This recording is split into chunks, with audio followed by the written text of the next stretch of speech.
ಎಲ್ಲ ಆತ್ಮೀಯರಿಗೆ ಯೇಸು ಕ್ರಿಸ್ತನ ನಾಮದಲ್ಲಿ ವಂದನೆಗಳು ಸಮರ್ಪಿಸ್ಕೊಳ್ತಾ ಇದ್ದೀನಿ.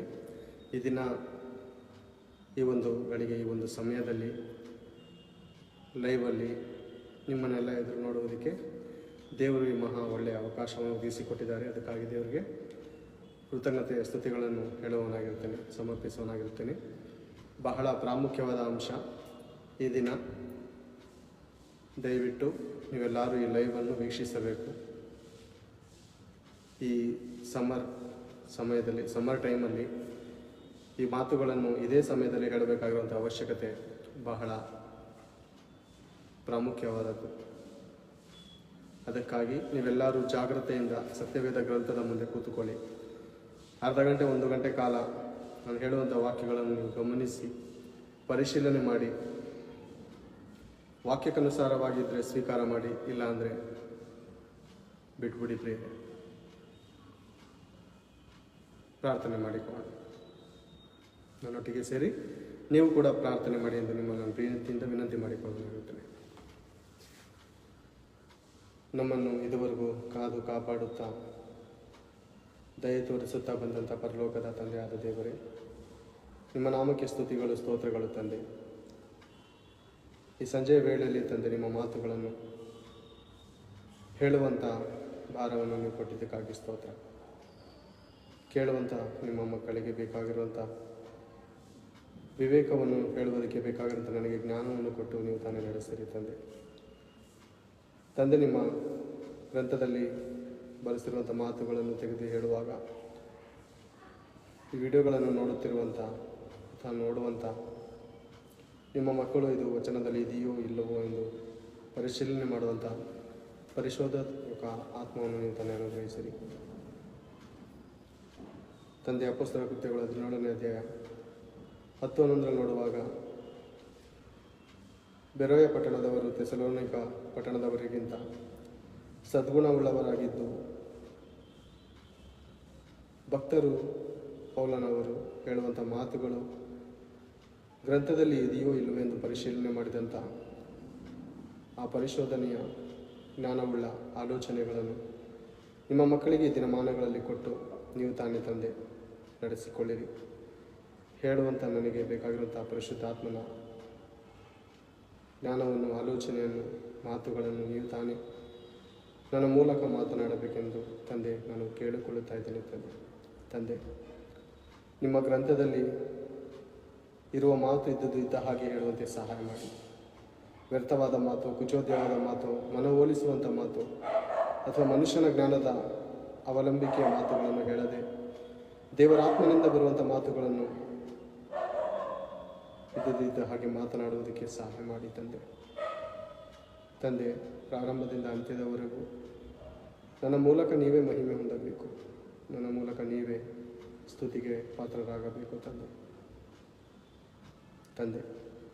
ನೀವು ತಾನೇ ಮುಂದೆ ಇದ್ದು ಈ ಒಂದು ವಾಕ್ಯೋಪದೇಶದ ಕೂಟವನ್ನು ಪ್ರಾರಂಭದಿಂದ ಅಂತ್ಯದವರೆಗೂ ಯಾವುದೇ ರೀತಿ ಅಡಚಣೆ ಇಲ್ಲದೆ ತಂದೆ ಇದನ್ನು ನೋಡುವುದಕ್ಕೆ, ಕೇಳುವುದಕ್ಕೆ, ಅನೇಕರು ಕೂಡಿ ಬರುವುದಕ್ಕೆ ನೀವು ತಾನೇ ಮಾರ್ಗವನ್ನು ಸರಾಗ ಮಾಡಿರಿ ದೇವರೇ. ಈ ಮಾತುಗಳನ್ನು ಗ್ರಹಿಸಿಕೊಂಡು ತಂದೆ ಯೋಚಿಸುವಂತೆ ಸಹಾಯ ಮಾಡಿ. ತಮ್ಮನ್ನು ಮಾತ್ರವಲ್ಲದೆ ತಮ್ಮ ಮಕ್ಕಳುಗಳನ್ನು ರಕ್ಷಿಸಿಕೊಳ್ಳುವಂಥ ಜ್ಞಾನ ವಿವೇಕವನ್ನು ನೀವು ತಾನೇ ಕೊಟ್ಟು ಈ ನಿಮ್ಮ ಮಕ್ಕಳನ್ನು ನೀವು ತಾನೇ ಕಾಪಾಡಬೇಕೆಂದು ನನ್ನನ್ನು ನಿಮ್ಮ ಕರದಲ್ಲಿ ಒಪ್ಪಿಸಿಕೊಳ್ತಾ ಇದ್ದೀನಿ ತಂದೆ. ನನ್ನನ್ನು ಬಲಪಡಿಸಿ ನಡೆಸಿರಿ ತಂದೆ ಎಂದು ಇನ್ನು ನನ್ನ ಮನವಿಯನ್ನು, ಪ್ರಾರ್ಥನೆ, ವಿಜ್ಞಾಪನೆಗಳನ್ನು ನನ್ನ ರಕ್ಷಕನು, ನಿಮ್ಮ ಪ್ರಿಯ ಕುಮಾರನು, ಪ್ರಪಂಚ ಮೋಕ್ಷ ಪ್ರದಾತನಾದ ಕ್ರಿಸ್ತ ಯೇಸುವಿನ ನಾಮದಲ್ಲಿ ಪ್ರಾರ್ಥಿಸಿ ಬೇಡ್ತಾ ಇದ್ದೀನಪ್ಪ ತಂದೆ, ಆಮೇಲೆ. ಕೂಡಿ ಬಂದಂಥ ಎಲ್ಲ ನನ್ನ ಆತ್ಮೀಯ ಸಹೋದರ ಸಹೋದರಿಯರಿಗೆ ಯೇಸು ಕ್ರಿಸ್ತನ ನಾಮದಲ್ಲಿ ವಂದನೆಗಳನ್ನು ಸಮರ್ಪಿಸಿಕೊಳ್ತಾ ಇದ್ದೇನೆ. ಪ್ರಿಯರೇ, ಸತ್ಯವೇದ ಗ್ರಂಥದಲ್ಲಿರುವಂಥ ಮಹಾಜ್ಞಾನದ ವಿಷಯಗಳನ್ನು ನಾವು ಈ ದಿನ ತಿಳಿದುಕೊಳ್ಳುವುದಕ್ಕೆ ಕೂಡಿ ಬಂದಿದ್ದೇವೆ. ಪ್ರಿಯರೇ, ಗ್ರಂಥದಲ್ಲಿರುವಂಥ ಮಾತುಗಳನ್ನು ಆಲೋಚನೆ ಮಾಡಿ ಸರಿ ಇದ್ದರೆ ಸ್ವೀಕಾರ ಮಾಡಿ, ತಪ್ಪಿದ್ದರೆ ಒಂದು ವೇಳೆ ನನ್ನ ನಂಬರ್ ತೆಗೆದುಕೊಳ್ಳಿ. 2 ನಂಬರ್ ಕೊಡ್ತೇನೆ, ಪ್ರಾರಂಭದಲ್ಲೂ ಕೊಡ್ತೇನೆ, ಅಂತ್ಯದಲ್ಲೂ ಜ್ಞಾಪನಕ ಇದ್ದರೆ ಕೊಡ್ತೇನೆ. ಇಲ್ಲಾಂದರೆ ನಾನು ಫೇಸ್ಬುಕ್ಕಲ್ಲಿ ನನ್ನ ನಂಬರನ್ನು ಹಾಕ್ತೇನೆ. ಯಾರಿಗಾದರೂ ಅನುಮಾನವಿದ್ದರೆ ದಯವಿಟ್ಟು ಸಂಪರ್ಕ ಮಾಡಿ. ವಾಕ್ಯದ ಅನುಮಾನಗಳನ್ನು ನಾವು ಪರಿಹರಿಸಿಕೊಳ್ಳೋಣ. ಓಕೆನಾ? ಎಲ್ಲರಿಗೂ ಯೇಸು ಕ್ರಿಸ್ತನ ನಾಮದಲ್ಲಿ ವಂದನೆಗಳು. ಪ್ರಿಯರೇ, ಸತ್ಯವೇದ ಗ್ರಂಥದಲ್ಲಿರುವಂಥ ಮಾತುಗಳನ್ನು ಇರುವುದು ಇದ್ದ ಹಾಗೆ ನೋಡಿಕೊಳ್ಳೋಣ. ಪ್ರಿಯರೇ, ಇರುವುದು ಇದ್ದ ಹಾಗೆ ನೋಡಿಕೊಳ್ಳೋಣ. ಕಲ್ಪನೆ ಕಥೆಗಳು ಪ್ರಪಂಚದ ಮನುಷ್ಯರಲ್ಲಿ ನಾವು ನೋಡುವುದಕ್ಕೆ ಸಾಧ್ಯವಾಗುತ್ತಿದೆ. ಪ್ರಾಪಂಚಿಕ ಮಾತುಗಳು, ಪ್ರಪಂಚದ ಜ್ಞಾನಗಳು, ದೇವರ ಜ್ಞಾನಗಳು, ಈ ದಿನ ಇರುವಂಥ ವ್ಯತ್ಯಾಸಗಳನ್ನು ನಾವು ನೋಡಿಕೊಳ್ಳುತ್ತೇವೆ. ಜ್ಞಾನೋಕ್ತಿಗಳು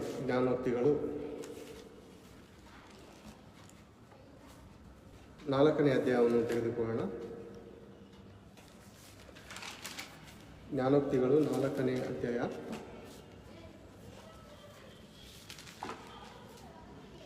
7ನೇ ವಚನವನ್ನು ನಾವು ಒಂದು ಸಾರಿ ಓದಿಕೊಳ್ಳೋಣ. ಪ್ರಿಯರೇ, ದೇವರು ಹೇಳುವಂಥ ಮಾತು, ತಂದೆಯಾದ ಪರಮಾತ್ಮನು ಹೇಳುವಂಥ ಮಾತು ಪ್ರತಿಯೊಬ್ಬರು ಗಮನಗೊಟ್ಟು ಕೇಳಬೇಕು. ನಿಮ್ಮ ಗಮನ, ನಿಮ್ಮ ಕಿವಿಯನ್ನು ಎತ್ತ ಕಡೆ ತಿರುಗಿಸಿರಿ? ವಾಕ್ಯದ ಕಡೆ ತಿರುಗಿಸಬೇಕು.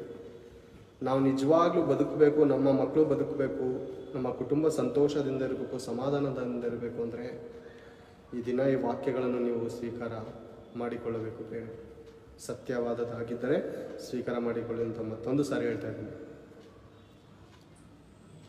ಜ್ಞಾನೋಕ್ತಿಗಳು 4ನೇ ಅಧ್ಯಾಯ 7ನೇ ವಚನ. ಜ್ಞಾನವನ್ನು ಪಡೆಯಬೇಕೆಂಬುದೇ ಜ್ಞಾನಬೋಧೆಯ ಪ್ರಥಮ ಪಾಠ. ಜ್ಞಾನವನ್ನು ಪಡೆಯಬೇಕೆಂಬುದೇ ಜ್ಞಾನಬೋಧೆಯ ಪ್ರಥಮ ಪಾಠ. ಮೊದಲನೇ ಪಾಠ ಏನು?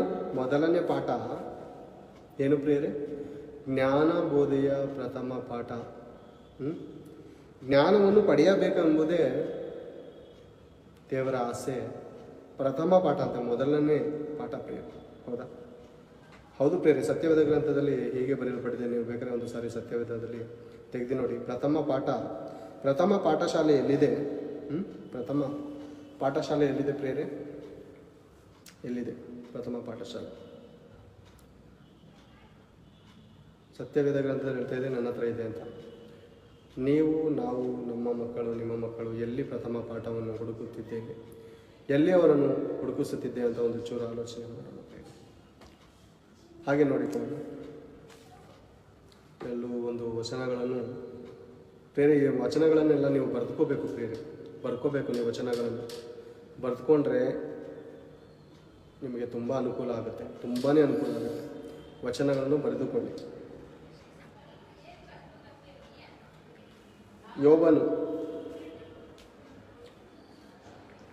ಯೋಬನ ಗ್ರಂಥವನ್ನು ತೆಗೆದು ನೋಡೋಣ. 12ನೇ ಅಧ್ಯಾಯ 12ನೇ ವಚನ. ಯೋಬ 12ನೇ ಅಧ್ಯಾಯ 12ನೇ ವಚನವನ್ನು ತೆಗೆದು ನೋಡಿಕೋಣ ಒಂದು ಸಾರಿ.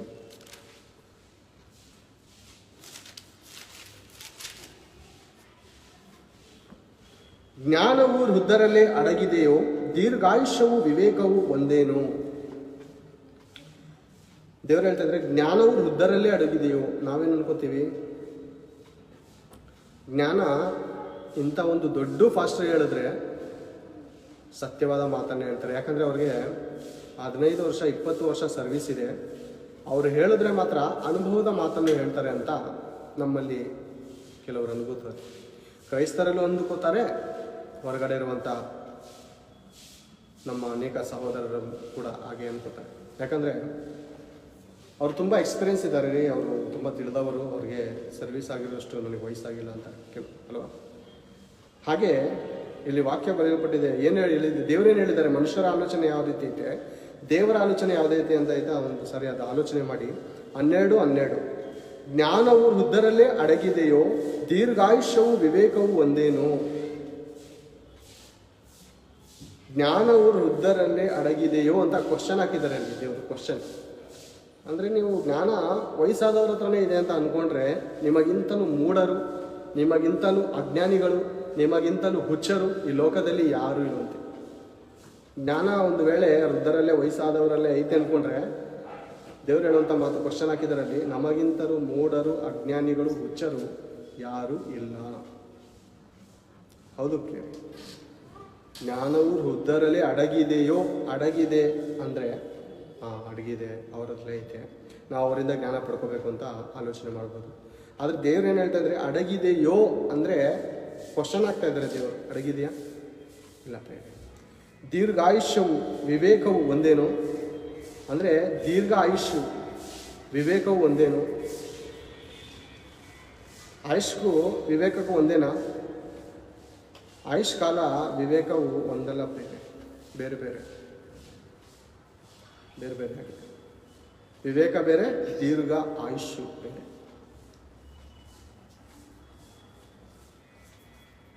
ಅರ್ಥ ಮಾಡಿಕೊಳ್ಳೋದಕ್ಕೆ ಇಷ್ಟಪಡೋಣ ಪ್ರೇರೆ. ಪ್ರಸಂಗಿ ಗ್ರಂಥ 9ನೇ ಅಧ್ಯಾಯ 15ನೇ ವಚನವನ್ನು ತೆಗೆದು ನೋಡ್ಕೊಳ್ಳೋಣ. ಪ್ರಸಂಗಿ ಗ್ರಂಥ, ಎಲ್ಲರೂ ನಿಮ್ಮ ಬಳಿಯಲ್ಲಿರುವಂಥ ಗ್ರಂಥವನ್ನು ಧ್ಯಾನ ಮಾಡಿ ತೆಗೆದು ಓದಿಕೊಳ್ಳಿ.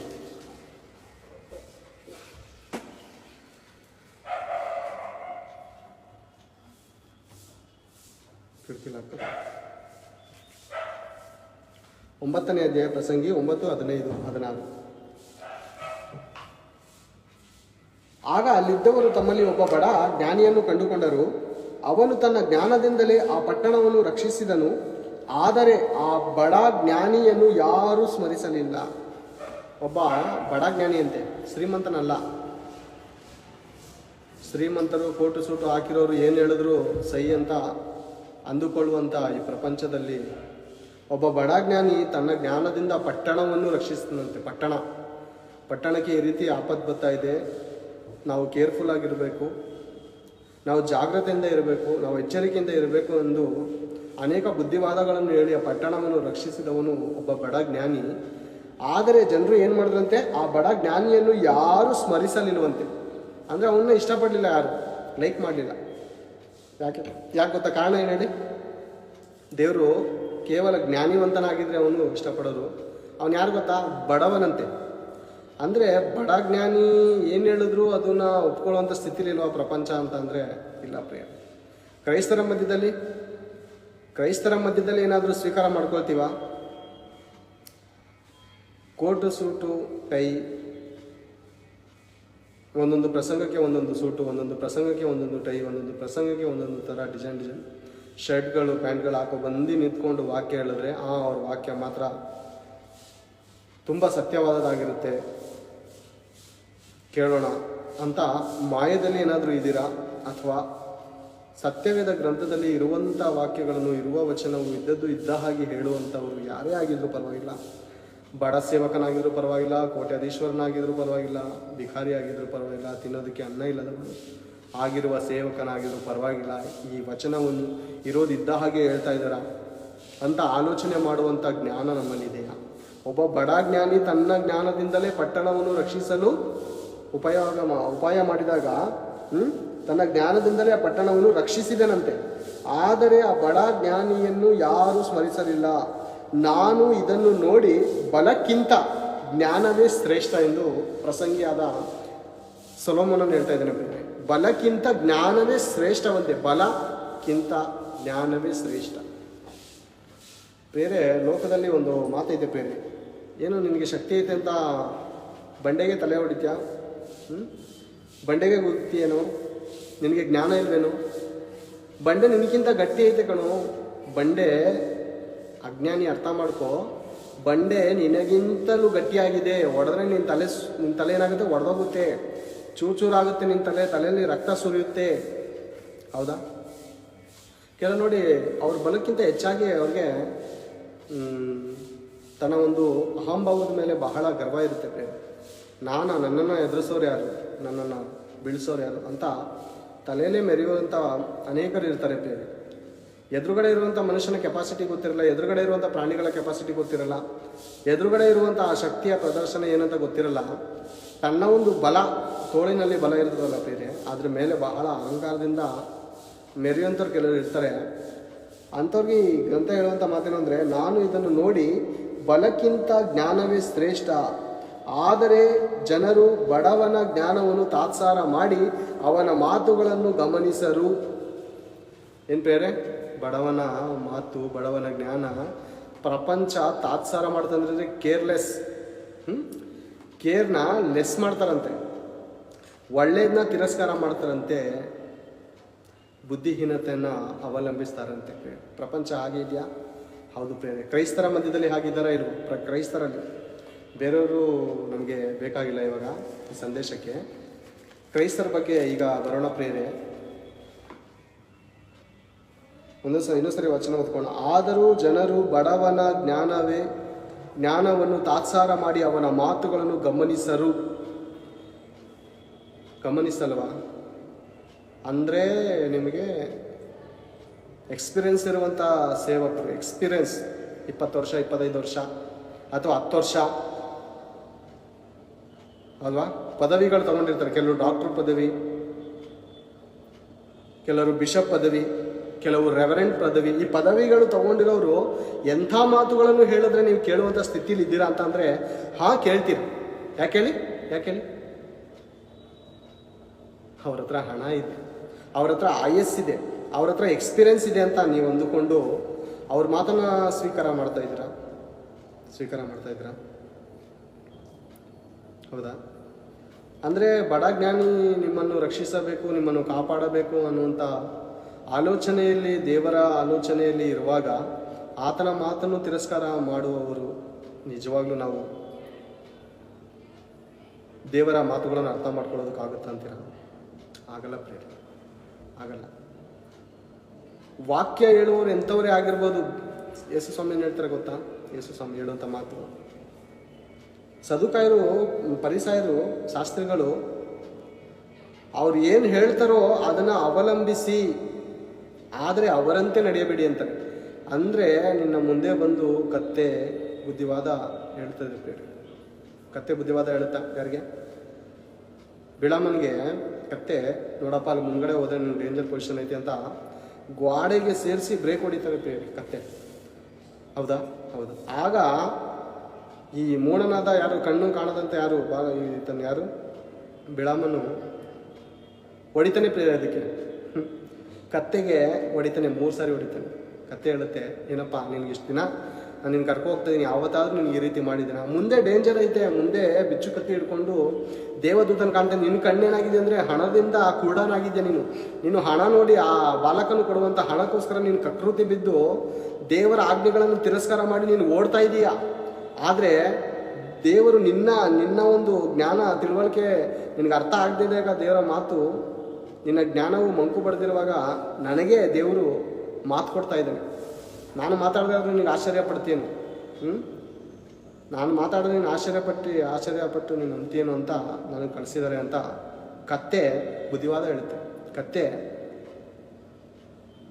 ಅವನ್ನ ಕಾಪಾಡೋದಕ್ಕೆ ಪ್ರಯಾಸ ಪಡುತ್ತೆ ಪ್ರೇರೆ. ಅದೇ ರೀತಿ ಪ್ರೇರೆ, ನನ್ನ ನೀವೇನು ಅಂದ್ಕೊಂಡ್ರೂ ಪರವಾಗಿಲ್ಲ, ಇದರಲ್ಲಿರುವಂಥ ವಾಕ್ಯವನ್ನು ನೀವು ಗೌರವಿಸಬೇಕು. ಗೌರವಕ್ಕೆ ಯೋಗ್ಯವಾದದ್ದು ಸತ್ಯವೇದ ಗ್ರಂಥ. ಇದು ಇರುವುದಿದ್ದ ಹಾಗೆ ಹೇಳುತ್ತಾ ಇದ್ದರು ಇಲ್ಲವೋ ಅಂತ ಪರಿಶೀಲನೆ ಮಾಡಬೇಕಾಗಿರುವಂಥ ಜವಾಬ್ದಾರಿ ಯಾರ್ದು? ನಿಮ್ಮದು ಪ್ರೇರೆ, ನಿಮ್ಮದು ಪ್ರೇರೆ. ಜ್ಞಾನೋಕ್ತಿ 4:7 ಮತ್ತೊಂದು ಸಾರಿ ಹೋಗೋಣ. ಜ್ಞಾನೋಕ್ತಿ 4:7 ಇನ್ನೊಂದು ಸಾರಿ ಹೋಗಿ ನೋಡಿಕೊಂಡು ಮುಂದೆ ಅವನು ಸಾಲ.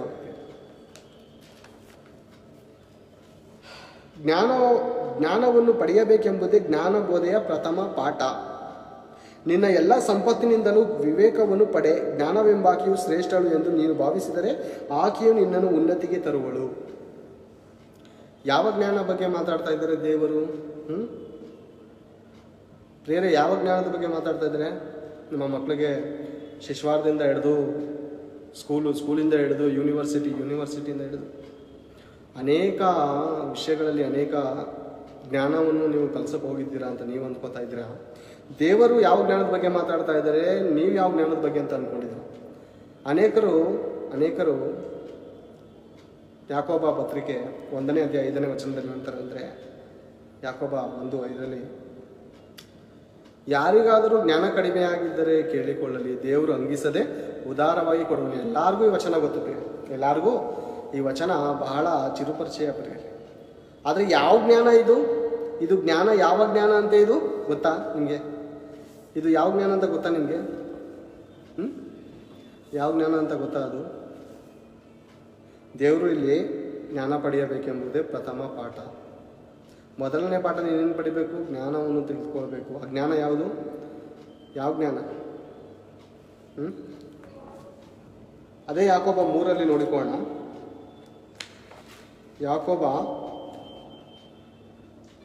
1:5 ನೋಡಿದ ಪ್ರಿಯರೇ, ಯಾಕೋಬ 3:15 ನೋಡಿಕೊಳ್ಳೋಣ. ನಾವು ಅಂದುಕೊಂಡಿರುವ ಜ್ಞಾನ ಯಾವುದು?